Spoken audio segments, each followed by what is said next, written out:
Les pigeons. Ah, ces oiseaux que tout le monde connaît, mais que personne ne regarde vraiment. Certains les adorent, d'autres un peu moins. Ils squattent les places publiques, piquent les miettes des sandwichs et parfois même décorent nos voitures à leur façon. Mais derrière cette histoire de rat volant se cache un oiseau incroyable. Des capacités hors normes, une histoire fascinante et un rôle bien plus important qu'on ne l'imagine dans nos villes et même dans l'histoire humaine. Chers birdwatchers, aujourd'hui nous allons redonner ces lettres de noblesse aux pigeons. Et vous allez voir que vous n'êtes pas au bout de vos surprises et vous ne les verrez plus jamais de la même façon. En bonus, je vais même vous dire pourquoi les pigeons et les colombes... Et non, vous le saurez en restant bien jusqu'à la fin de la vidéo. Mais avant ça, n'hésitez pas à vous abonner, ça soutient la chaîne et ça montre que vous aimez bien le contenu. N'hésitez pas à liker aussi, vous pouvez attendre pour ça d'être à la fin de la vidéo. Mais vous abonner, vous pouvez le faire tout de suite là, maintenant, allez-y. Et vous verrez bien le lien entre pigeons et colombes à la fin de cette vidéo.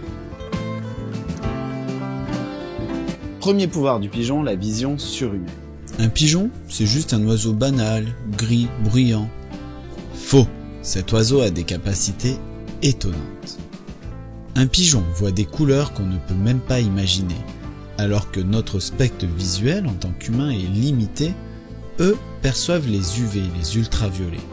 Imaginez un monde en Ultra HD arc-en-ciel.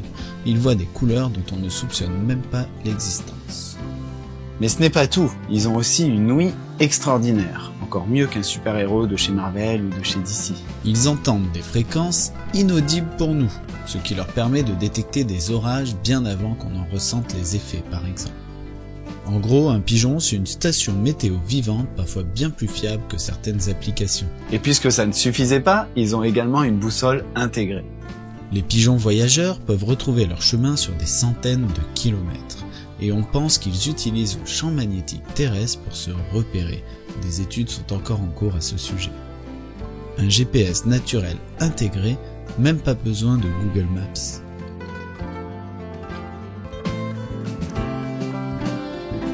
Bon, je suppose que vous connaissez tous le lait maternel chez les mammifères. Eh bien, que diriez-vous si je vous disais que les pigeons ont leur propre version? En effet, les deux parents chez le pigeon produisent un lait que l'on appelle lait de jabot. Et je dis bien les deux parents et pas que la femelle comme on pourrait le croire. Ce lait est hyper nutritif et sert à nourrir les petits. Et là, je vous entends, vous vous dites quoi? Un oiseau qui produit du lait? Et je suppose que vous ne le saviez pas, ça. Et oui, les pigeons produisent un liquide riche en protéines et en graisse. Et franchement, niveau nutrition, c'est presque aussi puissant que le lait de vache. En revanche, c'est bien moins facile à récupérer, je pense, pour nous, êtres humains. Saviez-vous que les pigeons étaient autrefois considérés comme des animaux de luxe? Dans l'Antiquité, ils étaient utilisés pour envoyer des messages dans tout l'Empire, et même entre les empires. De Rome à Gengis Khan, ces oiseaux ont transporté des messages et des informations cruciales et importantes. Et même plus récemment, pendant les guerres mondiales, ces pigeons, ces oiseaux, ont eu un rôle très important et voire même décisif dans certaines situations. Ils servaient à envoyer des messages à travers les lignes ennemies et permettaient de communiquer de manière discrète et rapide.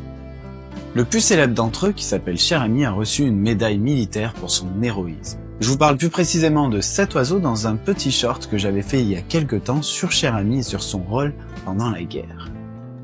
Si vous êtes intéressé, n'hésitez pas à aller voir, à jeter un œil à cette vidéo, mais bien sûr, restez bien jusqu'à la fin, vous irez après. Et aujourd'hui encore, certains pigeons de course valent une véritable fortune. Plus récemment, en 2020, un pigeon s'est vendu pour une valeur de 1,9 million de dollars.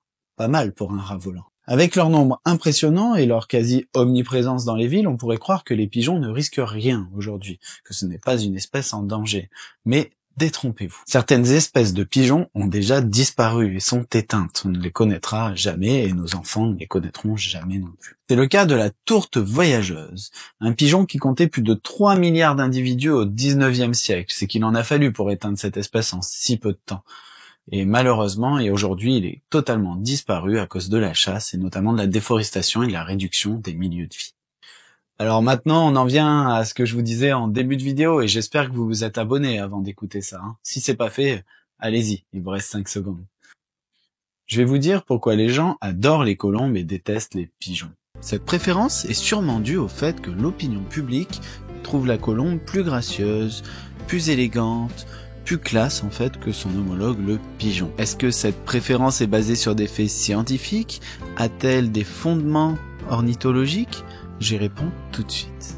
Eh ben, je vais casser ce mythe en vous disant qu'il n'y a aucune, et je dis bien aucune différence scientifique entre un pigeon et une colombe. Les colombes et les pigeons appartiennent à la même famille, les colombidés. Dans le langage courant, ce qu'on appelle colombe n'est souvent qu'une variété domestiquée du pigeon bisé. Vous savez, le pigeon qu'on voit partout en ville.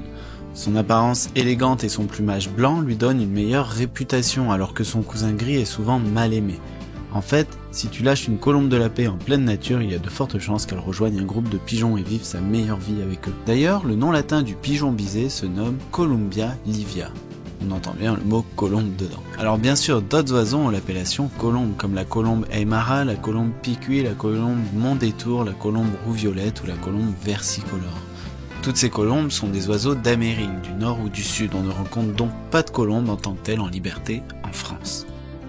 En gros, une colombe, c'est juste un pigeon plus petit, plus gracieux et blanc. Dites-moi en commentaire si votre regard sur les pigeons a changé grâce à cette vidéo, ou si ce n'est pas le cas aussi, vous pouvez le dire, ça m'intéresse. N'hésitez pas aussi à me raconter si vous avez des expériences avec ces oiseaux, ou des anecdotes dans les commentaires, ça m'intéresse toujours de les lire, et de voir un peu vos avis sur tous ces sujets que l'on traite sur cette chaîne. Si cette vidéo vous a plu, c'est maintenant qu'il faut liker. N'hésitez pas à laisser un pouce bleu, à vous abonner, à partager la vidéo, à en parler autour de vous. On est de plus en plus nombreux, ça fait plaisir, je vous remercie. C'est grâce à vous tout ça et j'espère qu'on va continuer à se développer dans les temps futurs. Allez, moi je vous dis à bientôt et surtout la prochaine fois que vous verrez un pigeon, n'hésitez pas à le regarder avec un œil nouveau.